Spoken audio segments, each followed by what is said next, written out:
बार की बात है, हीरा अपने दोस्त के साथ देर रात घर लौट रहा होता है। तभी रास्ते में एक बरगद का पेड़ आता है। उस पेड़ के नीचे एक 100 रुपए का नोट पड़ा होता है। उसे देखकर हीरा खुश हो जाता है।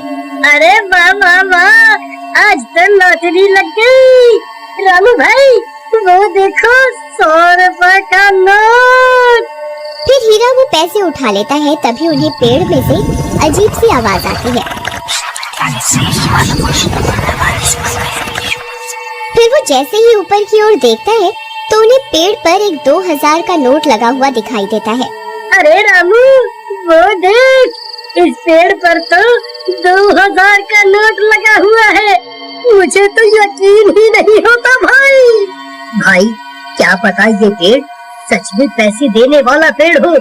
एक काम करो, तुम जल्दी से पेड़ पर चढ़ जाओ और वो नोट तोड़ कर ले आओ।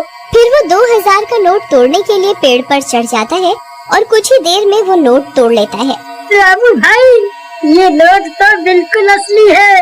अरे वाह वाह वाह, आज तो मजा ही आ गया। चलो भाई अब जल्दी से नीचे आ जाओ, कहीं कोई हमें नोट तोड़ते हुए ना देख ले। अब तो हम पार्टी करेंगे। अरे हीरा भाई कहाँ रह गए? जल्दी नीचे आओ, कोई हमें देख न ले। अरे हीरा भाई कहाँ रह गए? नीचे क्यों नहीं उतर रहे? कहीं तुम अकेले ही इन 2000 रुपयों को हजम तो नहीं करना चाहते भाई? तभी हीरा के चीखने की आवाज आती है। अरे क्या हुआ भाई, सब ठीक तो है? अरे यार क्या करूं, ये तो दिखाई भी नहीं दे रहा। अरे भाई तुम ठीक तो हो? क्या करूं? हाँ, मुझे ही ऊपर जाकर देखना होगा ये आखिर माजरा क्या है। फिर रामू भी पेड़ पर चढ़ने लगता है। तभी पेड़ से किसी के गुर्राने की आवाज आती है। रामू वहीं रुक जाता है। आई मम्मी, ये कैसी आवाज है? अरे कमबख्त हीरा, ये कैसी डरावनी आवाजें निकाल रहा है। मुझे पता है तू अकेला ही इन 2000 रुपयों को हजम करना चाहता है। आई मम्मी, कौन है भाई? अरे हीरा तेरा नाश मिटे कमबख्त, तुझे क्या लगता है तू मुझे यूं डरा कर 2000 रुपए हजम कर जाएगा? मैं अपने हिस्से के पैसे नहीं छोड़ूंगा। हाँ।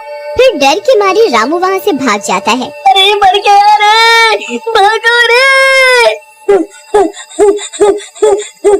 सुबह होने पर रामू सीधा हीरा के घर हिस्से के पैसे लेने पहुँच जाता है। ए हीरा दरवाजा खोल, मैं अपने हिस्से के पैसे लेने आ गया। चल जल्दी मेरे पैसे निकाल। फिर हीरा की पत्नी दरवाजा खोलती है। रामू भैया आप, अच्छा हुआ आप आ गए। ये कल रात से घर पर नहीं लौटे, मुझे बहुत फिक्र हो रही है। आप कुछ कीजिए ना। कहीं ये कमबख्त सारे पैसे लुटाने के लिए शहर तो नहीं निकल गया? नहीं, हीरा एक नंबर का कंजूस है। वो इतने पैसे खर्च करने वालों में से नहीं है। जरूर कुछ गड़बड़ है। राधा बहन चलो मेरे साथ। फिर रामू राधा को अपने साथ लेकर उस बरगद के पेड़ के पास पहुंच जाता है। राधा बहन, हम रात को इसी रास्ते से आ रहे थे, तब हमें इस पेड़ पर 2000 रुपए का नोट लगा हुआ दिखाई दिया। उसे तोड़ने के लिए हीरा ऊपर चढ़ा था, लेकिन वापस नहीं आया। तभी कुछ गांव वाले भी वहां पहुंच जाते हैं। फिर रामू सबको पैसों की बात बताता है। अरे भाई हरिया, जरा पेड़ पर चढ़कर तो देख, हीरा भाई वहाँ है या नहीं? फिर हरिया पेड़ पर चढ़ जाता है और बहुत देर ढूंढने पर भी उसे हीरा का कोई नामो निशान नहीं मिलता। भाई यहाँ ऊपर कोई आदमी नहीं है। ये कैसे हो सकता है? हीरा तो नीचे भी नहीं उतरा। फिर हीरा गया तो गया कहाँ? कहीं वो चुड़ैल उसे खा तो नहीं गई जो रात को अजीब सी आवाजें निकाल रही थी? फिर सब गांव वाले वहाँ से चले जाते हैं और राधा रोने लगती है। जी आप कहाँ चले गए जी? अब मैं आपको कहाँ ढूंढूं? तुम रो नहीं बहन, हीरा जरूर मिल जाएगा। हम रात होने पर यहाँ दोबारा आएंगे। फिर वे दोनों भी वहाँ से चले जाते हैं।